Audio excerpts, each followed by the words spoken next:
কি হয়েছে মহারাজ? আপনি কি কোনো মনোকষ্টে ভুগছেন? মুখই তো মনের আয়না, আপনাকে যেন কেমন মন মরা দেখাচ্ছে। না না না না, মহারাজ কোনো শারীরিক অসুবিধায় কষ্ট পাচ্ছেন না তো? এ কি, মহারাজ তো কোনো কথাই বলছেন না, শুধু ভাবছেন আর ভাবছেন, কিন্তু কি ভাবছেন সেটাই বুঝতে পারছি না। মন্ত্রীমশাইও তো নেই যে মহারাজের মনের কথা বুঝতে পারবেন। মন্ত্রীমশাই কি মানুষের মন পড়তে পারেন, নাকি ওই ঝাড়ফুঁক জানেন যে চোখ বন্ধ করে ঝরঝর করে সব বলে দেবেন? চোখ বন্ধ করেই তো দেখলাম। সে কি দেখলাম! কি দেখলেন মহারাজ? পাখি, গাছ না পাহাড়? আহা, কি বাহার, কি বাহার! স্বপ্ন। আমি স্বপ্ন দেখলাম যে আমি তীর্থযাত্রায় বেরিয়েছি, কিন্তু চোখ খুলতেই এই কৃষ্ণনগরে।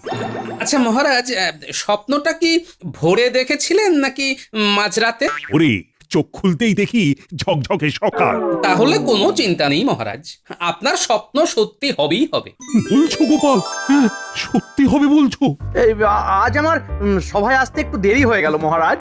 আসলে ভোরবেলা একটা স্বপ্ন দেখতে দেখতেই ঘুমটা ভাঙতে দেরি হয়ে গেল। ও, তুমিও স্বপ্ন দেখেছো? বলো কি? এরপরে যেন আবার বলবেন না যে আপনিও মহারাজের মতো তীর্থযাত্রায় যাওয়ার স্বপ্ন দেখছিলেন। তুমি কি করে জানলে গোপাল? আমি তো সত্যি সত্যি স্বপ্ন দেখলাম যে গিন্নিকে নিয়ে তীর্থ করতে যাচ্ছি। আচ্ছা, এটা না জানার কি আছে? আপনার তো সবকিছুই মহারাজের সঙ্গে মিলিয়ে মিলিয়ে করতে হয়। না না না, আমি অবাক হয়ে যাচ্ছি। দুজনে একই রকম স্বপ্ন দেখলাম কি করে? এবার তাহলে কি হবে? কি আবার হবে মহারাজ? আপনি তীর্থযাত্রায় গেলে সমস্যা তো কিছু নেই, সবাই মিলে ঠিক চালিয়ে নেওয়া যাবে। তাহলে মন্ত্রী এখানেই থাকবে বলছো? মন্ত্রী মশাই আর কোথায় যাবেন? উনি তো নিজেই বলেন যে কর্মই ওনার ধর্ম, তাহলে কর্মস্থানই ওর তীর্থস্থান। ও, গোপাল তো আচ্ছা প্যাঁচ মারছে। প্যাঁচে ফেলে মাঝখান থেকে আমার তীর্থযাত্রাটাই তো কেঁচিয়ে দিচ্ছে। গোপাল, তোমার বিশ্লেষণে আমি মুগ্ধ। আমি তাহলে কালই মহারানীকে নিয়ে তীর্থযাত্রায় যাচ্ছি। এদিকে তো যা হলো তা হলো, মাঝখান থেকে আবার মাসখানেকের জন্য কাজ বেড়ে গেল। কোথায় আবার কি কাজ বাড়ালে শুনি? মহারাজ মহারানীকে নিয়ে তীর্থ করতে যাচ্ছেন, এদিকটা তো তাহলে সবাই মিলেই চালাতে হবে। যাবেই তো, সবাই যাবে, তবু তুমি এই জায়গাতেই ঠুকে বসে থাকবে, কোথাও যাবে না, কোথাও না। এই মেরেছে, খবরটা গিন্নিকে দিয়ে তো খাল কেটে কুমির ডেকে আনলাম দেখছি। কি হলো? বীর বীর করে নিজের মনে কি বকছো? বিশ্বাস হচ্ছে না তো? যা বলেছি ঠিক বলেছি, আমার কথাটা মিলিয়ে নেবে। হ্যাঁ, না না, তোমাকে সন্দেহ করার উপায় আছে? তুমি যখন বলছো তখন নিশ্চয়ই তোমার কথা মিলে যাবে। তাতে আমার আর কি স্বর্গ উদ্ধার হবে গো? আমাকে তো সেই এখানেই বসে বসে মাথা ঠুকতে হবে। হ্যাঁ, আর আমাকেও তোমার গজর গজর শুনতে হবে। জল বাতাস আমার মাথায় উঠলো। তোমার কি কপাল!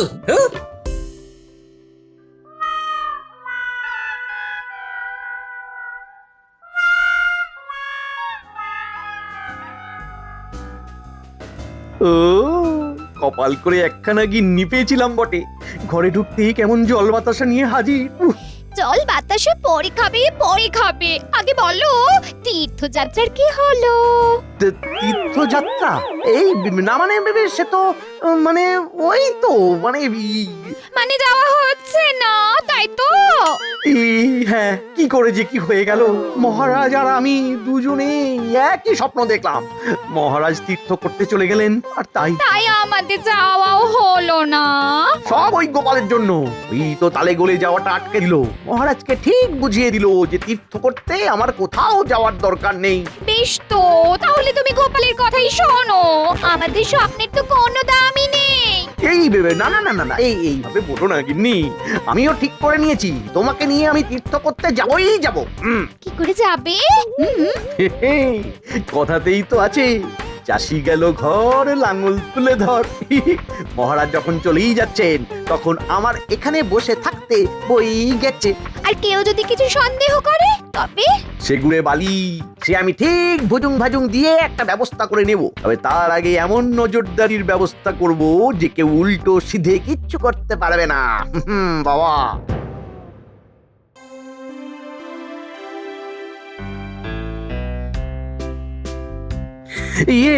পালকি তৈরি হয়ে গেছে মহারাজ। আপনি আর রানীমা এসে বসুন। যাত্রার জন্য শুভ সময় আগত মহারাজ। বিলম্ব করলে যাত্রায় বিঘ্ন পড়তে পারে। হ্যাঁ, বলো কি রাজ জ্যোতিষী? বলছিলাম কি ওই যাত্রা শুরু করার আগেই বিপদের কথা বলে মহারাজকে বিচলিত করা কি উচিত হচ্ছে? আচ্ছা, সে যাই হোক, তবে যাত্রা শুরু করার আগে একটা কথা বলে যাই। হ্যাঁ বলুন না মহারাজ, বলুন। আপনি যেমন বলবেন তেমনটাই তো হবে।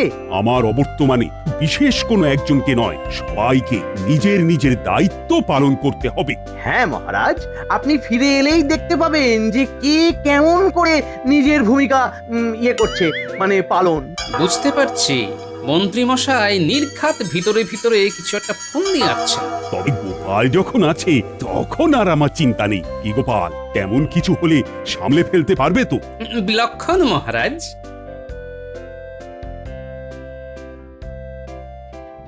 গোপাল বলছে আর তোমরাও হাঁ করে ওর কথা শুনছো। এই করে করেই তো গোপালের ল্যাজটা আরো মোটা হচ্ছে। আমার সঙ্গে আলাদাভাবে দেখা করো। আমি তাহলে আসি। সবাই বেশ মিলেমিশে থেকো কিন্তু।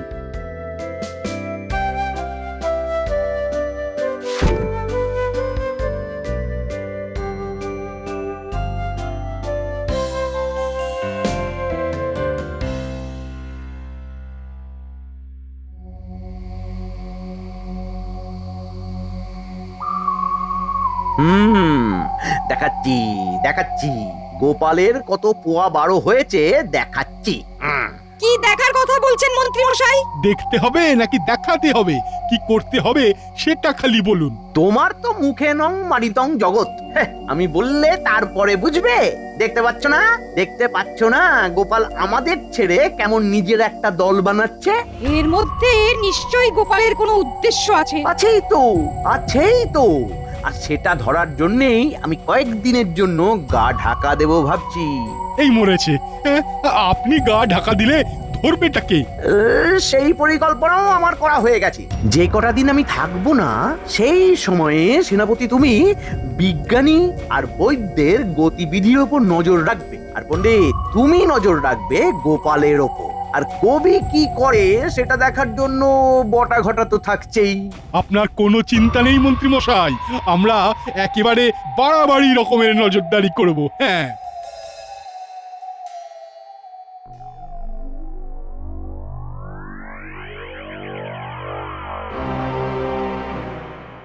মহারাজ না হয় নেই, তাই বলে মন্ত্রী মশাইয়েরও যে দেখা নেই, ব্যাপারটা কি?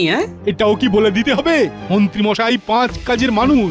মহারাজ বেরিয়ে যাওয়ার সঙ্গে সঙ্গেই রাজ্যের এই মাথা থেকে ও মাথা ঘুরে নজরদারি করতে শুরু করেছেন।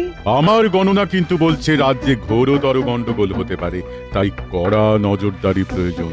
সে তো বটেই, মন্ত্রী মশাই তো আগে থেকেই সেটা আঁচ করতে পেরেছেন। আর তাছাড়াও গোপাল তো বলেছে সবাইকে নিয়ে চালিয়ে দেবে, তাই চিন্তার কি আছে? হ্যাঁ, তবে পণ্ডিত মশাইয়ের কথা শুনে যেন মনে হচ্ছে ভেতরে ভেতরে মন্ত্রী মশাইয়ের সঙ্গে ভালো মতোই যোগাযোগ আছে। আমরা তবে দিয়ে মনোপ্রাণ রাজ্যের করি রক্ষা, রাজ্যবাসীর করি কল্যাণ। আমরাও তবে অপেক্ষা করব, আর কোথায় কখন কি হয় সেই ব্যাপারে নজর রাখব। হ্যাঁ হ্যাঁ, সে তো নজর রাখতেই হবে। তলে তলে কিছু যে একটা হচ্ছে সেটা তো বোঝাই যাচ্ছে।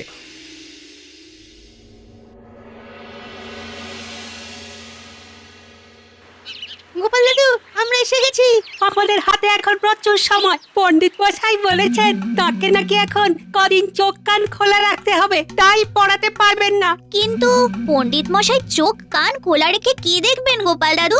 সেটা তো তোদের পণ্ডিত মশাই জানেন, তবে তোদেরও তো ভাবতে হবে না, বুঝলি? হ্যাঁ হ্যাঁ, তোরা বরং খেল গিয়ে মাঠে যা ভাবার আমাকে ভাবতে দে। শুধু পণ্ডিত নয়, আর কে কে কোথায় কোথায় কার কার উপর নজরদারি করছে সেটাই এখন জানতে হবে।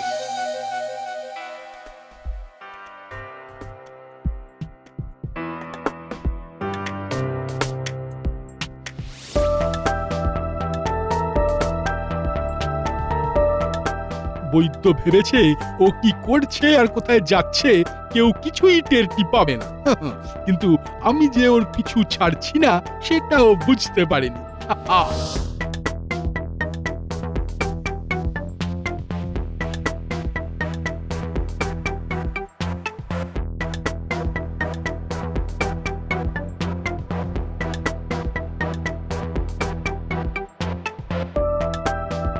আরে ব্যাপারটা কি? সবাই মিলে বৈদ্যকে এসে ঘিরে ধরলো কেন? মনে হচ্ছে বৈদ্য নির্ঘাত কোনো ঘোট পাকাচ্ছে। যাই হোক, একটু সামনে থেকে গিয়ে আড়ি পাতি। বেশ তো, তোমাদেরও কথা শুনলাম, দেখি এরপর কি ব্যবস্থা করা যায়। আমি জানি আপনি নিশ্চয়ই একটা কিছু ব্যবস্থা করবেন। ব্যবস্থা করবে? করাচ্ছি ব্যবস্থা।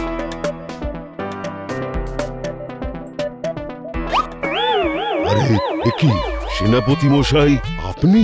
হ্যাঁ হ্যাঁ, আমিই তো। এই তো মানে পেটে ব্যথা, পেটে ব্যথা।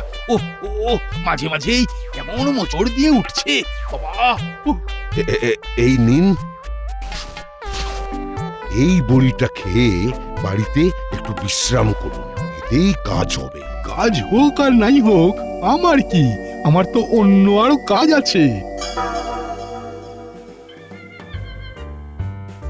এই তো হয়েছে, যেমনটা চাইছিলাম তেমনটাই হয়েছে, একেবারে পরিষ্কার দেখা যাচ্ছে সব।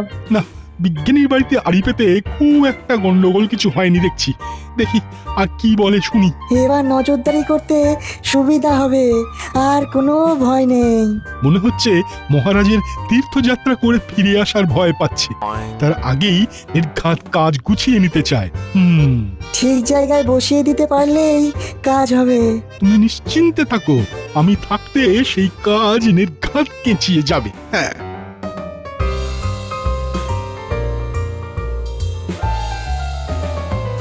উফ, কিনবো কি? যেটাতেই হাত দিচ্ছি সেটাতেই যেন ছ্যাঁকা মারছে। এই যে ভাই, দাও তো দেখি সব রকম একটু একটু করে। ভয় নেই গোপাল দাদা, তোমার থেকে বেশি নেব না, একেবারে কেনা দামে দিয়ে দেব। ওই তো গোপাল নিজের তালে বাজার করছে। গোপাল কোথায় যাচ্ছে, কি করছে, সব আমি ঘুরে ঘুরে দেখবো।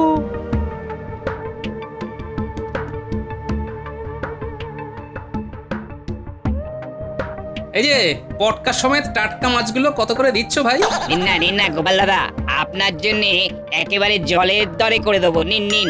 দেখো তারপরে যেন আমার টাকা কটা জলে না যায়। গোপালকে দেখে সবাই যেন একবার গলে গলে পড়ছে। মন্ত্রী মশাই কি আর এমনি এমনি গোপালের উপরে নজর রাখতে বলেছেন? যা ভেবেছিলাম ঠিক তাই, আমার পেছনেও ফেউ লেগেছে মনে হচ্ছে। বেশ লাগুক, যত লাগবে আমিও তাকে আচ্ছা করে লেজে খেলাবো। তাহলে দেরি করো না ভাই, আমাকে আবার এখনই একবার রাজপ্রাসাদে যেতে হবে। ওদিকটাও তো আমাকেই সামলাতে হচ্ছে।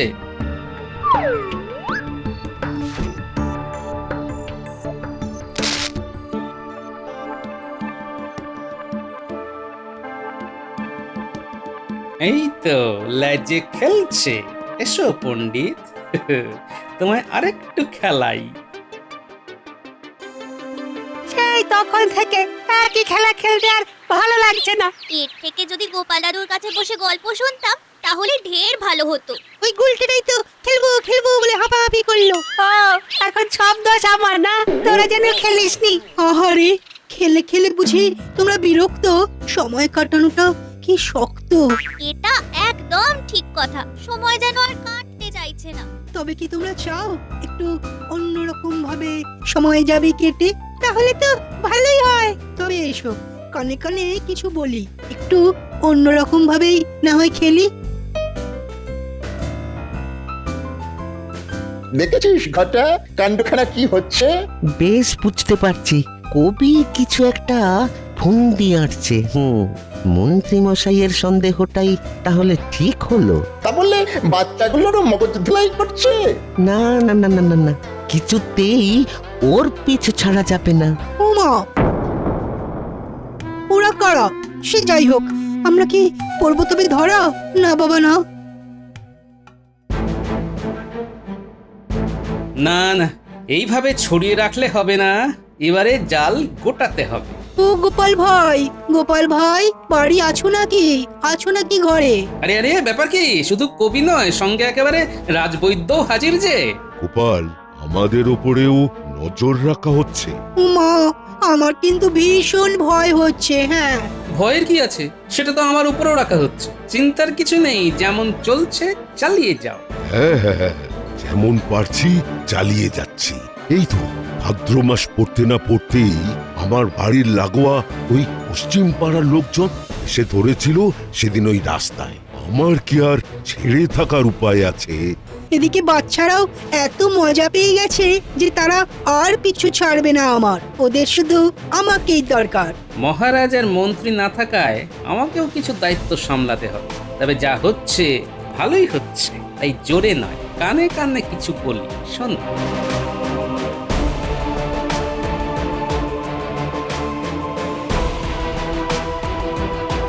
বেশ গোপাল, তবে তাই হবে।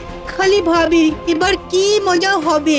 যা হবার কাল সকাল 10টায় রাজপ্রাসাদের সামনে হবে।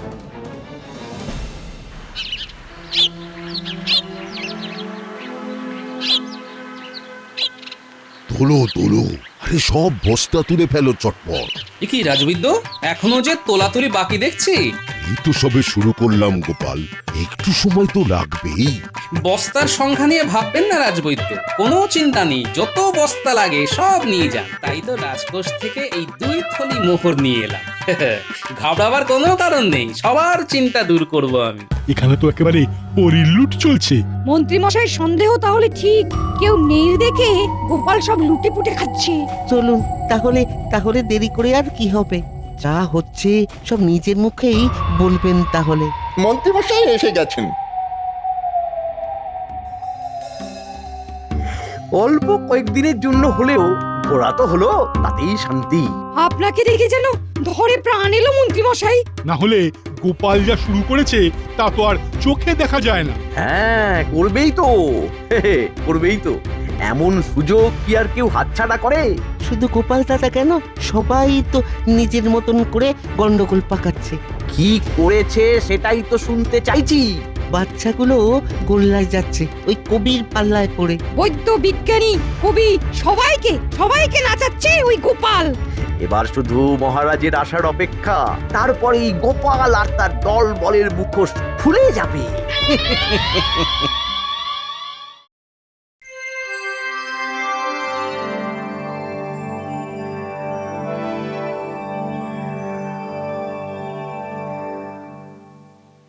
ওহ, আবার কদিন বাদে কৃষ্ণনগরে ফিরে এসে আর তোমাদের সবাইকে দেখে বড্ড ভালো লাগছে। আমাদের তো আর তীর্থ করা ভাগ্যে নেই, তাই আপনার তীর্থযাত্রার গল্প শুনেই না হয় দুধের স্বাদ ঘোলে মেটাই।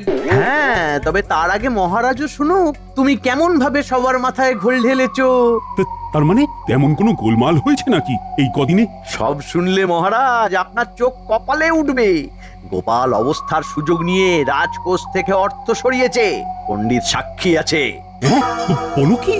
শুধু কি তাই মহারাজ, বৈদ্য তো শস্য ভান্ডার থেকে শস্য সরিয়েছে, সেনাপতি সাক্ষী আছে, আর কবিও তো কাজকর্ম ভুলে বাচ্চাদের মগজ ধোলাই করেছে, বটা ঘটা নিজের চোখে সব দেখেছে। না না, ব্যাপারটা ঠিক কি হয়েছে আমাকে জানতেই হবে। তবে বলি, পণ্ডিত মশাই গোপালের উপর নজরদারি করবেন বলে পাঠশালায় দিলেন ছুটি। তাই আমি বাচ্চাদের নিয়ে নদীর পাড়ে বসে আঁকা শিখিয়েছি, রচনা লেখা শিখিয়েছি। সে কি ভুল নাকি মিছি? এটুকু না করলে যে বাচ্চাদের ক্ষতি হতো মহারাজ। না না না না না, এই কাজে তো কোনো অন্যায় নেই। আমি বা কোথায় অন্যায় করলাম মহারাজ?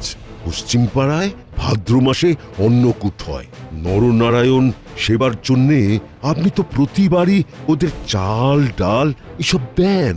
তাই এবার আমি নিজে উদ্যোগ নিয়ে চাল আর ডালের ব্যবস্থা করে দিয়েছি, না হলে যে মহারাজের সম্মানহানি হতো।